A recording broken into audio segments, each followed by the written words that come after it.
guitar, adore you. Hope of a life spent with you. And here I am to worship, here I am to bow down, here I am to say that you're my God. You're altogether lovely, altogether worthy, altogether wonderful to me.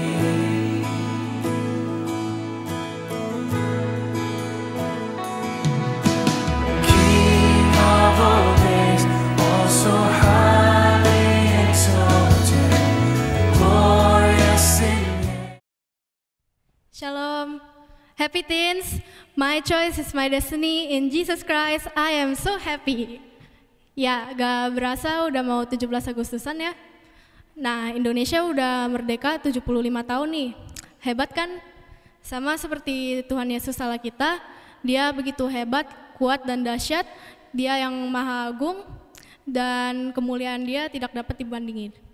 Nah, karena itu kita mau memuji nama dia dan mengangkat nama dia dengan seluruh hati tanpa merasa keberatan dan memfokuskan diri kita ke hal lain. Karena itu, mari kita angkat pujian ini bersama. Betapa hebat.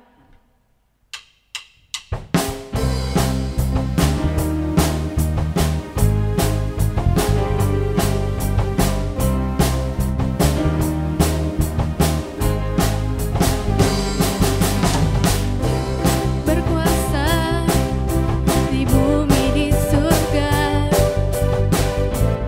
bertahta dalam kemuliaan. Dialah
sekarang kita mau sungguh-sungguh menyembah dan berterima kasih atas pengorbanan Tuhan Yesus Kristus kami. Dia telah mengorbankan diri dia di atas kayu salib, dan kita mau mengenang Tuhan Yesus Kristus. Mari kita angkat pujian ini, Above All.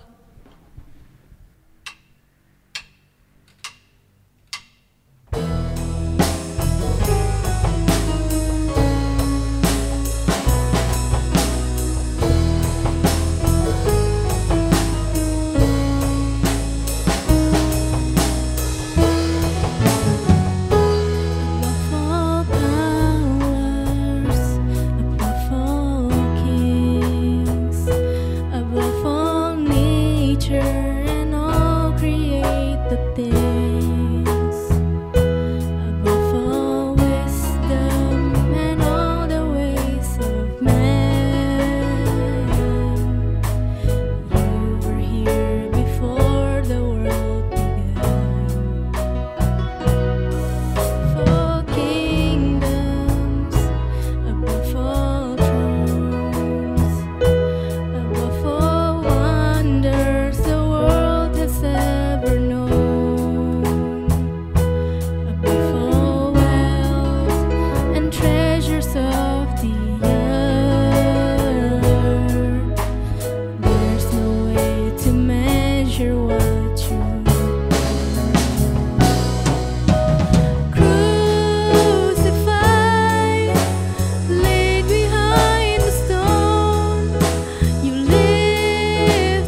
Haleluya.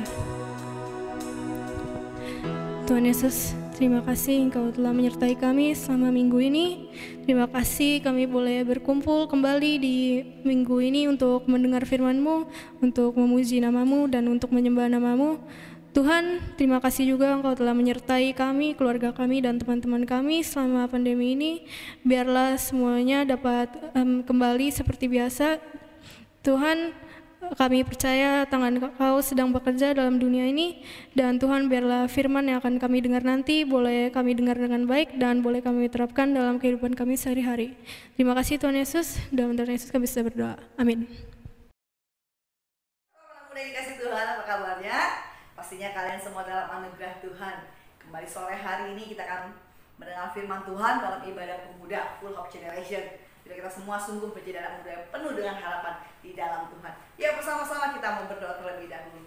Bapa kami ada dalam surga, puji syukur kami dengan kepadamu sore hari ini. Kembali kami boleh datang berkumpul di rumah kami masing-masing untuk kami memuji menyembah-Mu dalam ibadah komisi anak-anak muda. Tuhan, sertakan modal firman-Mu, berbicaralah kepada kami, agar firman-Mu sungguh menjadi suluh bagi kami Tuhan.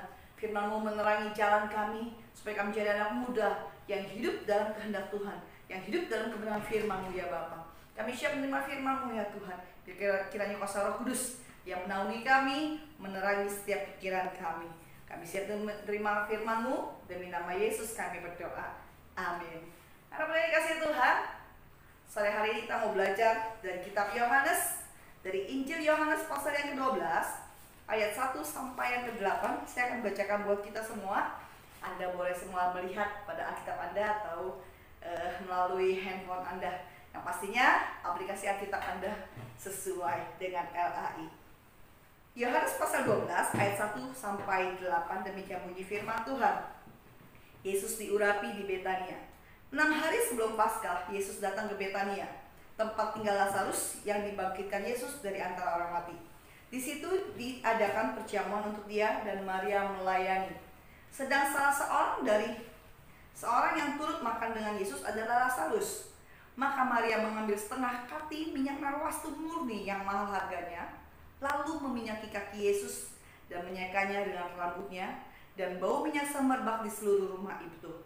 Tetapi Yudas Iskariot, seorang dari murid-murid Yesus yang akan segera menyerahkan dia, berkata, "Mengapa minyak narwastu ini tidak dijual 300 dinar dan uangnya diberikan kepada orang-orang miskin?" Hal itu dikatakannya bukan karena ia memperhatikan nasib orang-orang miskin, melainkan karena ia adalah seorang pencuri. Ia sering mengambil uang yang disimpan dalam kas yang dipegangnya. Maka kata Yesus, "Biarkanlah dia melakukan hal ini, mengingat hari penguburanku. Karena orang-orang miskin selalu ada pada kamu, tapi aku tidak akan selalu ada pada kamu." Nah, melalui pembacaan Alkitab hari ini, kita melihat bahwa satu kejadian yang di luar kebiasaan, suatu kejadian yang di luar pemikiran yang terjadi.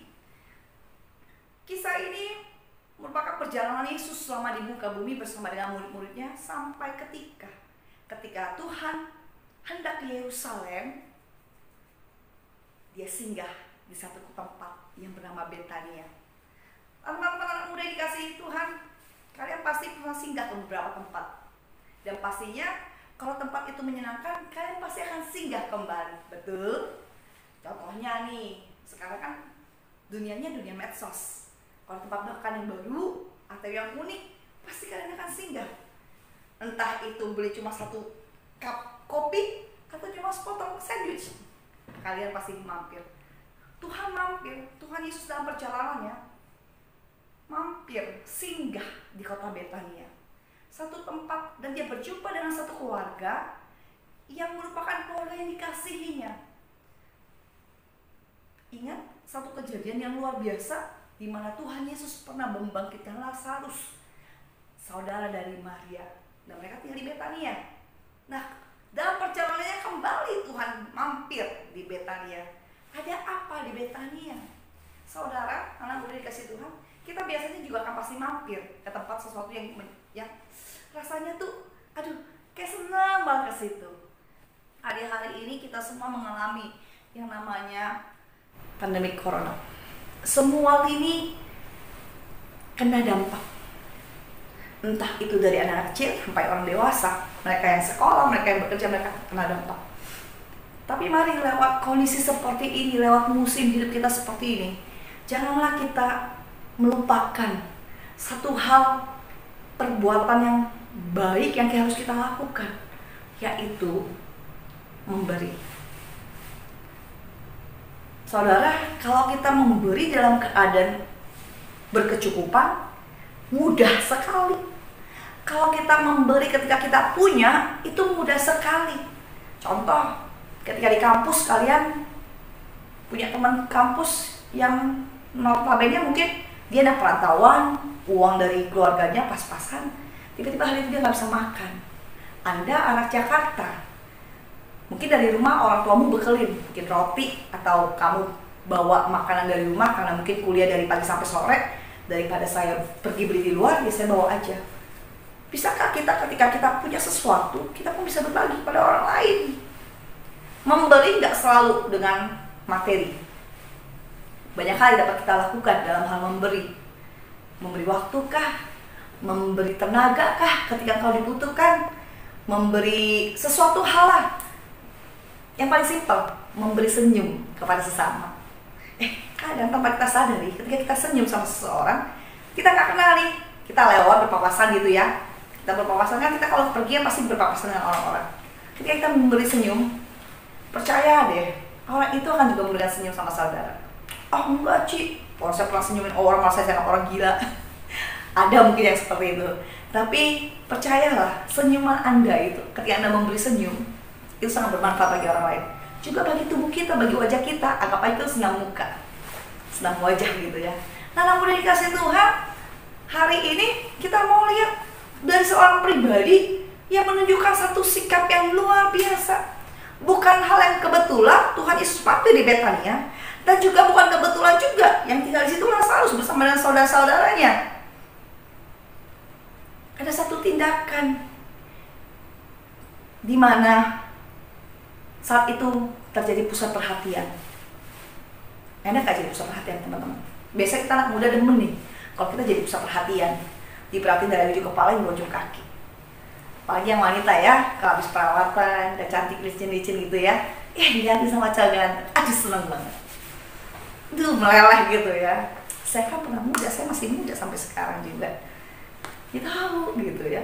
Nah, mulai dikasih Tuhan, kita mau belajar hari ini dari seorang pribadi yang sederhana tapi luar biasa. Apa yang dilakukannya itu sungguh menggugah hati Tuhan.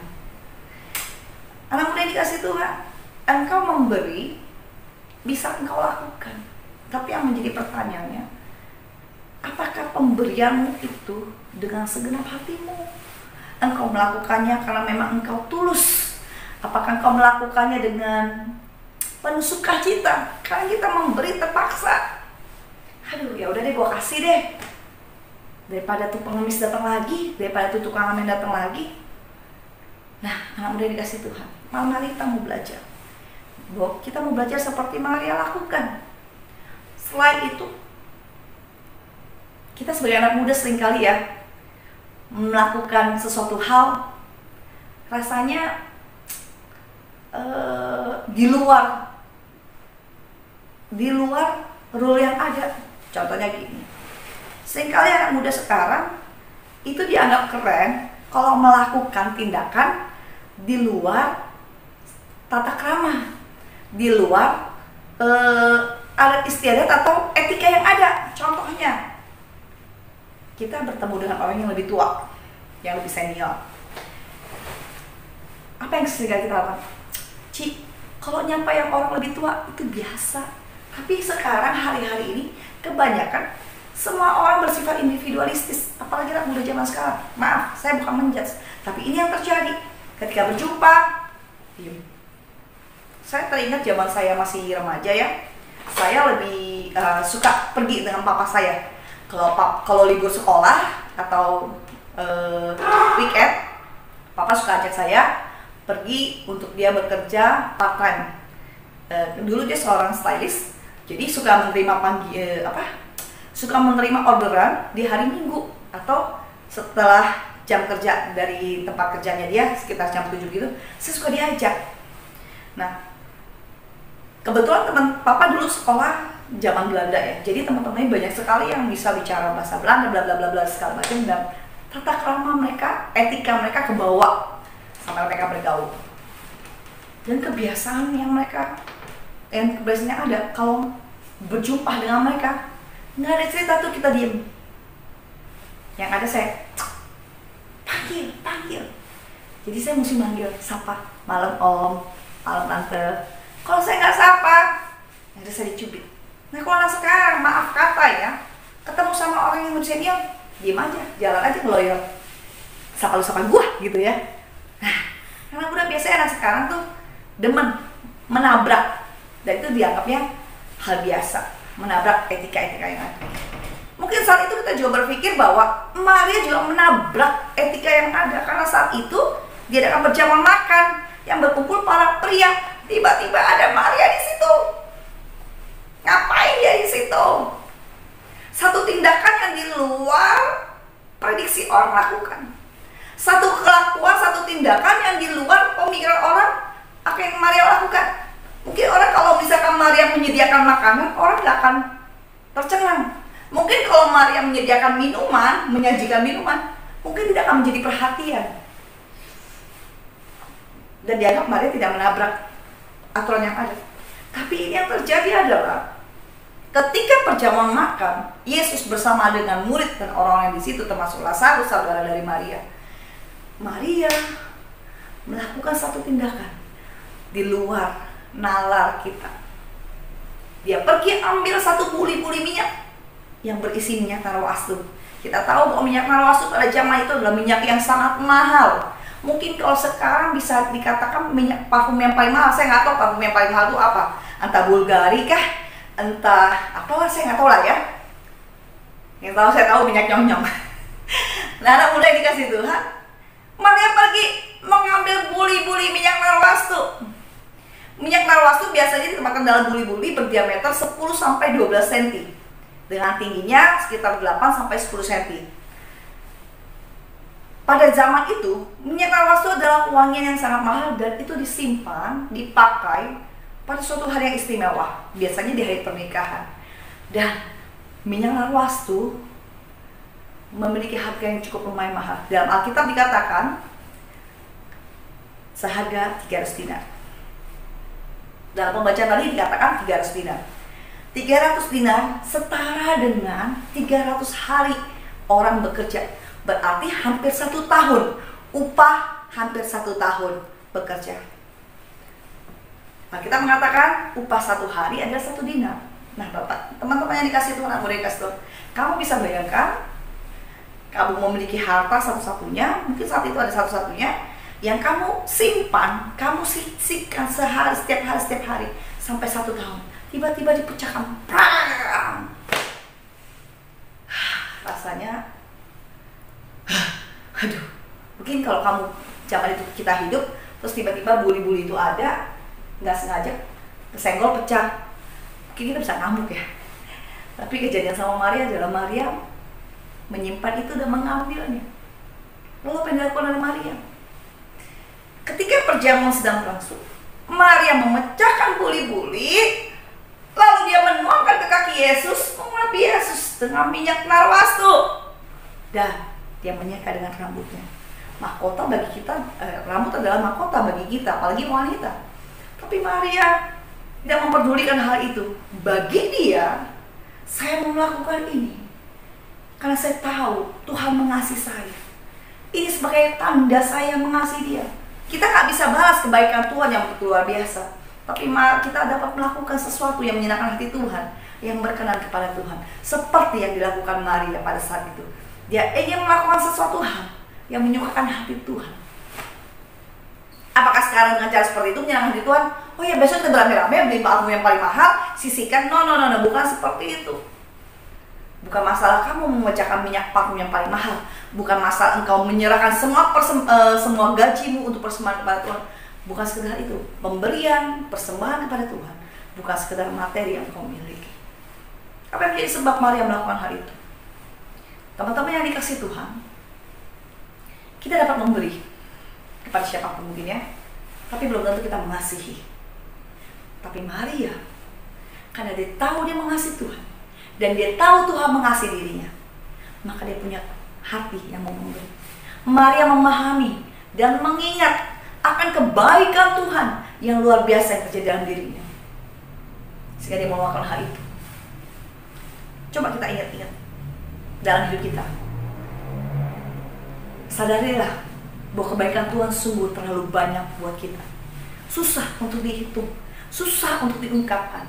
Hari ini ada, kamu bisa bernafas, saya bisa bernafas, itu karena kebaikan Tuhan.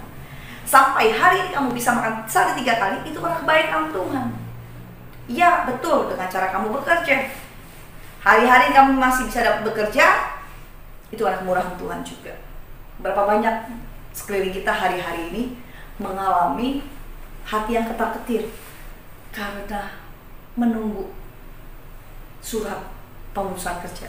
Bukan berarti mereka tidak dikasih Tuhan. Tuhan tetap mengasihi mereka, tapi mungkin jalur yang berbeda-beda.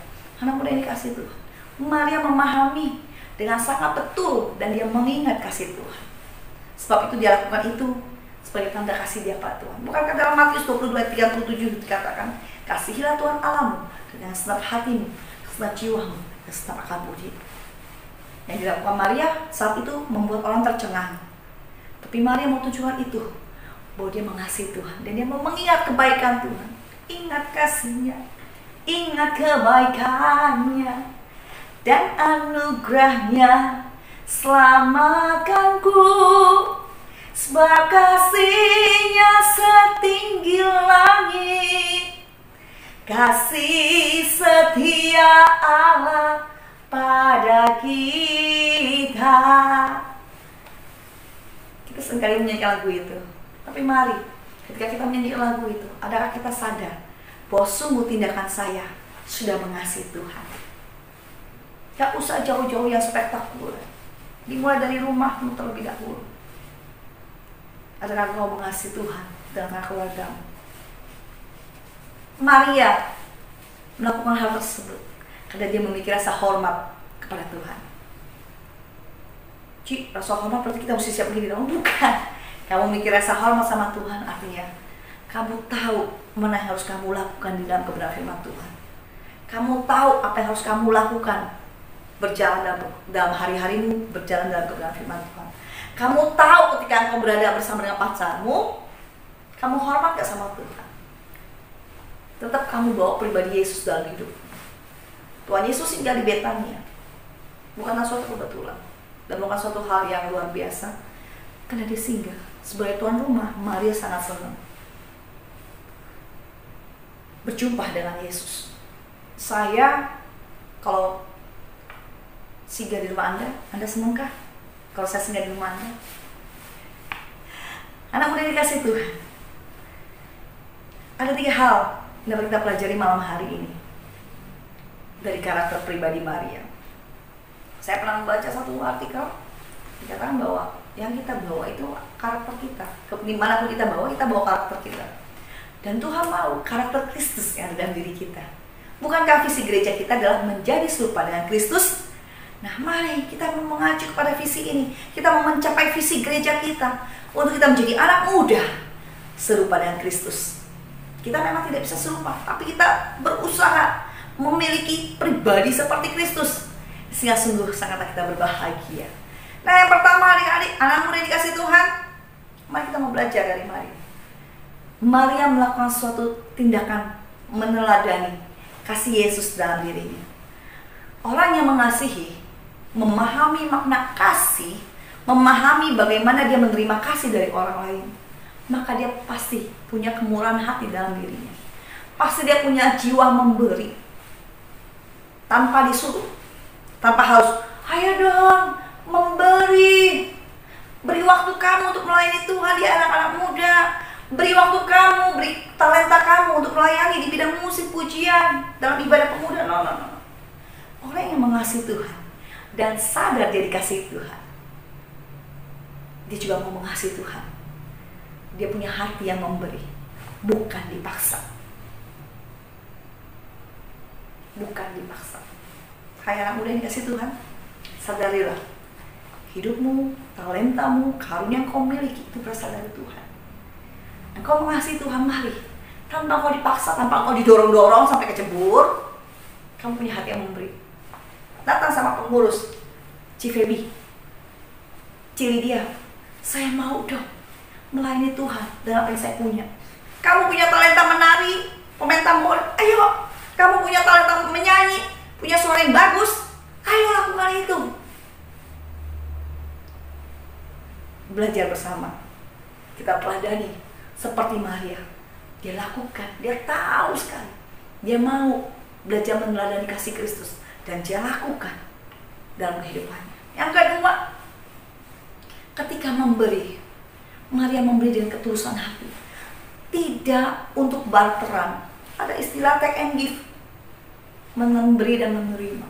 Maria nggak memiliki itu dalam dirinya, tidak tahu itu dalam pikirannya, bahwa ketika saya memberi kepada Tuhan Yesus, buli-buli ini yang saya kumpulkan sekian lama, dan saya berharap Tuhan kasih saya dong berkat yang besar sekali, karena saya sudah memberikan apa yang sudah saya punya selama simpanan saya sampai 1 tahun. No. Maria tidak berharap seperti itu. Dalam hatinya dia memberi dengan ketulusan. Anak muda yang dikasih Tuhan, ketulusan hari-hari ini sudah mulai mahal. Kenapa saya katakan mahal? Karena semakin hari orang semakin egois. Mari anak muda dikasih Tuhan, biarlah engkau menjadi bagian seperti Maria yang memiliki ketulusan hati. Dalam memberi, dalam melakukan tindakan, engkau memiliki hati yang tulus. Ketika engkau melakukan itu dengan ketulusan, percayalah, hatimu itu penuh sukacita. Ketika engkau memberi, melakukan suatu tindakan kepada orang lain dengan ketulusan, hatimu terasa sejuk. Enggak dengan terpaksa, enggak dengan akhirnya jadi ngedumel sendiri itu ya. Udah ngasih, nyesel gua tadi ngasih dia, mesti tadi dia kasih dia, nyesel gua kenalin dia sama orang itu, nyesel gua. No. Maria melakukan dengan ketulusan. Dia tidak mengharapkan balasan, tapi dia tahu apa yang dia lakukan itu buat menyenangkan hati Tuhan. Yang ketiga, yang terakhir, masa Yesus gak ada yang tahu di muka bumi ini, dan akhirnya hanya 33 tahun Tuhan Yesus di muka bumi ini. Waktu Tuhan Yesus singgah di rumah Maria di Betania, Maria tidak menyanyiakan kesempatan itu. Maria tidak menyanyiakan waktu yang ada itu. Nah, udah dikasih Tuhan. Bagaimana dengan kita, dengan waktu yang Tuhan berikan? Satu hari Tuhan berikan 24 jam, semua sama. Dari anak balita, anak-anak baby, sampai orang lansia 24 jam sehari. Yang menjadi masalahnya adalah, adakah kita mempergunakan waktu yang Tuhan berikan dengan sebaik mungkin? Menggunakan kesempatan yang ada dengan sebaik mungkin. Apa yang kau lakukan kalau engkau tinggal pada zaman itu? Maria tidak menyediakan waktu yang ada. Ketika Tuhan singgah di rumahnya, dia melayani Tuhan dengan segenap hatinya. Dia melayani Tuhan dengan seluruh kehidupannya. Mari anak muda dikasih Tuhan, jangan sia-siakan waktumu. Engkau yang kuliah, bertanggung jawab atas kuliahmu dan hadirkan Tuhan dalam kuliahmu. Engkau yang bekerja, bertanggung jawab dalam pekerjaan yang sudah engkau diberikan oleh Tuhan buat engkau, dan bawalah Tuhan dalam pekerjaan. Libatkan Tuhan dalam pekerjaanmu. Hai anak muda dikasih Tuhan, waktu nggak akan kembali. Waktu memang berputar, tapi waktu nggak akan kembali. Kita tunda, tarsok gitu ya. Keuntungan tidak akan kita raih karena kita menyanyiakan waktu yang ada. Jangan sia-siakan waktu yang ada. Jangan sia-siakan Tuhan Yesus selama dia masih terus menyapa hidupmu. Jika engkau menaruh Yesus dalam hidupmu, jangan sia-siakan dia. Ketika engkau digerakkan oleh Tuhan untuk bangun berdoa, jangan sia-siakan itu. Karena kesempatan itu gak akan datang kedua kali. Jangan sia-siakan waktu yang ada.